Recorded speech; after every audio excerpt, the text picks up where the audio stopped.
pagi Ibu, saya Dr. Jovanka. Ibunya boleh perkenalan diri, namanya siapa Ibu? Evelyn dok. Ibu Evelyn ya, usianya berapa Ibu? 20 tahun. 20 tahun ya Bu ya. Baik, ibunya sekarang pekerjaannya apa Bu? Masih kuliah dok? Masih kuliah, berarti belum nikah ya Bu ya? Oke baik. Ibu keluhannya apa Bu? Saya sering pusing dok. Sering pusing ya? Iya, sama lemes. Sering pusing sama lemes ya Bu ya? Oke baik. Ibu mungkin pernah ada kukunya kayak buram atau rapuh atau ada luka-luka di dekat mulutnya? Gak ada sih dok, gak pernah dok. Oke. Ibu mungkin ada keluhan-keluhan lain kayak misalnya ada trauma kayak pendarahan, kayak ada pendarahan di mulut atau ada menstruasinya yang terlalu lama? Gak pernah dok, normal Langsung semua. ya. Apa Ibu sering mimisan? Enggak dok, gak pernah. Nggak ada juga ya Bu ya. Oke, mungkin ibunya pernah ada riwayat penyakit sebelumnya kayak misalnya ada hemoroid atau malnutrisi? Enggak dok, gak ada juga. Nggak ada juga ya Bu ya. Atau penyakit kanker? Nggak ada juga ya Bu? Enggak dok. Oke, ibu mungkin pernah ada menggunakan riwayat pengobatan kayak misalnya ada konsumsi obat-obatan yang rutin gitu kayak obat-obatan hipertensi atau diabetes atau ada obat-obatan lambung? Gak ada dok. Nggak ada juga ya Bu ya. Ibu keluarganya gimana Bu? Apa ada yang punya gejala yang serupa dan berulang? Gak ada dok. Nggak ada juga ya. Oke, Ibu pola makannya sehari-hari seperti apa Bu? Normal sih dok, saya makannya juga normal. Kayak Normal biasa. ya, dari sehari ya Bu ya. Iya. Oke, biasanya sehari-hari makannya apa Bu? Sayur, daging? Sayur dok, saya gak suka daging. Nggak suka daging ya Bu ya. Oke, Ibu mungkin sering konsumsi teh? Iya, saya tiap pagi minum teh, terus kalau mau tidur juga minum teh. Tiap pagi kalau mau tidur minum teh ya Bu ya. Oke, baik. Ibu, jadi dari analisisnya hari ini, dari saya tanya Ibu hari ini, itu kemungkinan besar ibunya terkena anemia defisiensi besi karena ibunya sering konsumsi teh, terus jarang makan daging juga. Nah, itu akan mengganggu absorpsi dari zat besi yang masuk ya Bu. Nah, dari sini saya nanti akan memberikan Ibu tata laksananya obatnya, itu sulfasalsus, diminumnya 4 kali 4 kali sehari ya Bu ya. Saya akan kasih selama 6 bulan dulu, baru nanti ibunya bisa cek lagi. Saya akan kasih parameter hematologinya juga buat monitoring hemoglobinnya sama retikulositnya Bu ya. Nah, ibunya nanti setelah minum sulfasalsus ini mungkin ada efek samping kayak misalnya ada rasa terbakar di dadanya, atau rasa diare atau mual, bisa kram perut juga, itu nggak apa-apa ya Bu ya. Nanti kalau misalnya ibunya udah nggak tahan, udah keluhan efek samping obatnya ini ibunya udah nggak bisa tahan lagi, ibunya bisa datang ke saya. Nanti saya akan resepkan obat untuk mual muntahnya dan kram perutnya juga. Nanti ibunya bisa balik lagi ke saya setelah 6 bulan ya Bu ya. Akan saya evaluasi lagi gimana hemoglobinnya. Kalau misalnya hemoglobinnya masih rendah, ibunya nanti akan saya tindak lanjuti. Mungkin dari sini ada yang mau ditanyain dulu Bu? Sudah dok. Oke baik, terima kasih Ibu. Terima kasih dok. Selamat pagi Ibu, kenalkan saya Dr. Jovanka. Dengan ibunya siapa namanya? Dengan Ibu Tia dokter.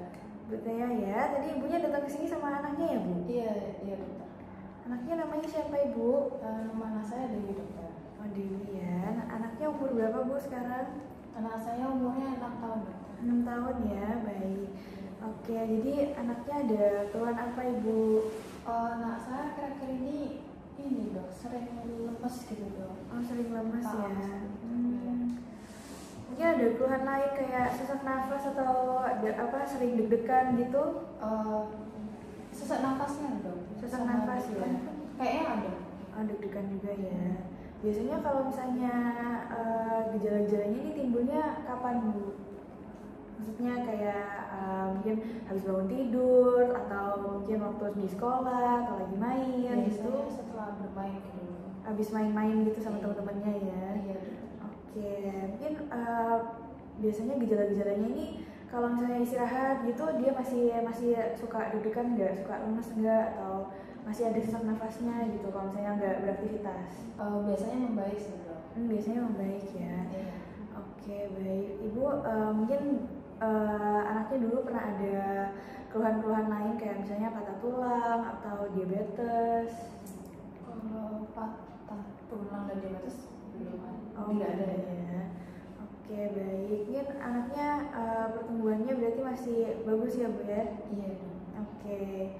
Mungkin ada riwayat penyakit sebelumnya Ibu kayak misalnya nutrisinya kurang atau ada penyakit-penyakit kayak kanker gitu? Belum ada. Nggak ada ya. Oke.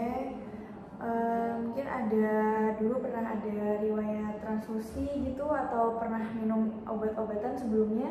Belum pernah juga. Belum pernah juga ya. Oke, Ibu dari riwayat keluarganya mungkin ada saudaranya atau keluarganya yang pernah ada kayak anemia atau ada yang thalassemia atau ada penyakit-penyakit bawaan lainnya? Kalau dari sepupunya Sepupunya dari ya? keponakan saya ada yang pernah kena thalassemia. Oh, sepupunya kena thalassemia ya. Sekarang sudah.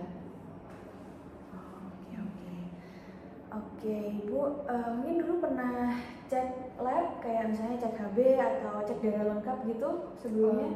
Belum pernah juga ya? Oke, baik. Ibu, jadi dari keluhan-keluhannya ini saya suspeknya anaknya ini kena thalassemia, tapi thalassemia ini juga masih yang minor ya Bu ya. Nah, jadi biasanya thalassemia ini itu dia genetik, jadi dia diturunkan. Nah, ibunya nanti bisa melakukan screening ya Bu ya, mungkin sama anggota keluarga lainnya juga, siapa tahu ada thalassemia biar langsung terdeteksi sejak dini gitu. Nah, untuk tata laksananya sendiri dari anaknya ini nanti karena anaknya masih thalassemia-nya masih minor, saya akan kasih chelating agent dulu untuk mencegah terjadinya hemosiderosis atau zat besi yang berkelebihan di dalam tubuhnya. Nanti saya juga akan kasih vitamin C dan akan kasih suplemen juga kayak suplemen asam folat. Terus nanti ibunya boleh sekalian cek HB-nya, sekalian pemeriksaan penunjang ya Bu ya untuk anaknya akan saya arahkan. Lalu untuk nanti jika ada HB-nya yang rendah, mungkin kalau misalnya nanti saya akan evaluasi ulang kalau HB-nya rendah, HB-nya ada di bawah 8 atau di bawah 8 atau di bawah 8,5, nanti saya akan melakukan transfusi. Nah, untuk efek sampingnya ini, kalau untuk transfusinya itu nanti memang ada resiko penularan infeksi ya Bu ya, kayak misalnya ada infeksi hepatitis atau infeksi HIV, nanti akan dievaluasi lebih lanjut apakah anaknya ini bisa ditransfusi atau enggak. Nanti juga saya akan memonitoring status besinya supaya enggak kelebihan, dan nanti juga saya akan melihat apakah ada penimbunan besi di organ-organ lain kayak jantung ataupun di hatinya. Nanti untuk keberhasilan terapinya ini akan saya evaluasi jika HB-nya optimal, nanti tidak perlu melakukan transfusi ya Bu ya, tapi nanti untuk memonitor resiko hemosiderosisnya juga nanti akan saya evaluasi lagi, dan saya juga akan melihat apakah ada penimbunan besi di organ-organ seperti jantung dan hati tadi.